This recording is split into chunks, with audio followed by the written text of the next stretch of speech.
Assalamualaikum warahmatullahi wabarakatuh. Perkenalkan, nama saya Aryuni Putri dari kelas PBSIE dengan NIM 220501501073, merupakan mahasiswa baru Pendidikan Bahasa dan Sastra Indonesia, jurusan Bahasa dan Sastra Indonesia, Fakultas Bahasa dan Sastra, Universitas Negeri Makassar.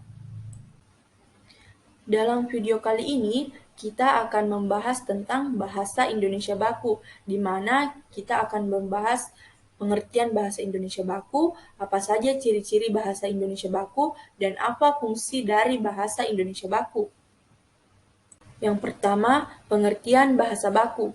Bahasa merupakan alat komunikasi yang dapat menghubungkan seseorang dengan orang lain. Pada kaidahnya, bahasa Indonesia terdapat dua ragam bahasa, yaitu bahasa baku dan bahasa tidak baku. Praha pada 1930, Bihafreng dan Willem Mathius merumuskan pengertian bahwa bahasa baku sebagai bentuk bahasa yang telah dikodifikasi, diterima, dan difungsikan sebagai model atau acuan oleh masyarakat secara luas. Baku berarti bahasa tersebut tidak dapat berubah setiap saat. Bahasa baku digunakan dalam konteks ragam baku, baik lisan maupun tulisan, sedangkan bahasa tidak baku digunakan dalam ragam tidak baku.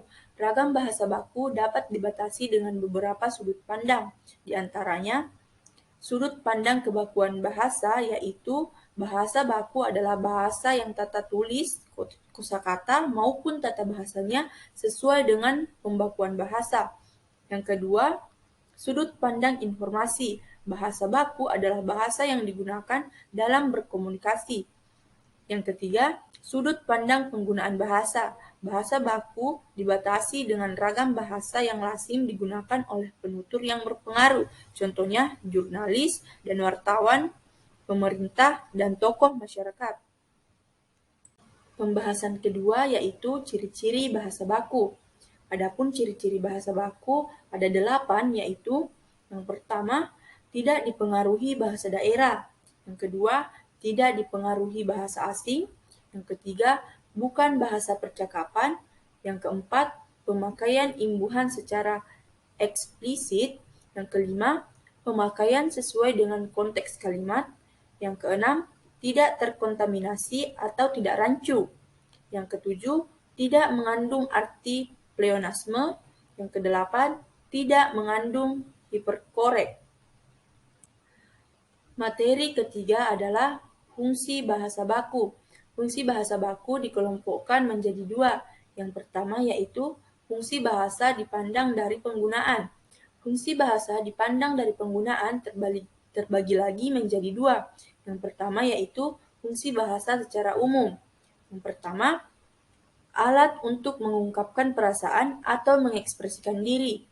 Fungsi ini bermakna bahwa dengan adanya bahasa, kita dapat mengungkapkan gambaran, maksud, gagasan, dan perasaan. Selanjutnya adalah fungsi sebagai alat komunikasi.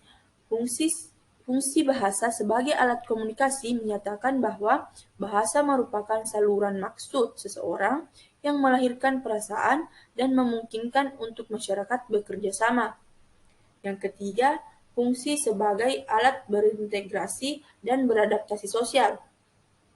Fungsi ini menyatakan bahwa pada saat beradaptasi di lingkungan sosial, seseorang akan memilih bahasa yang digunakan sesuai dengan situasi dan kondisi yang dihadapi.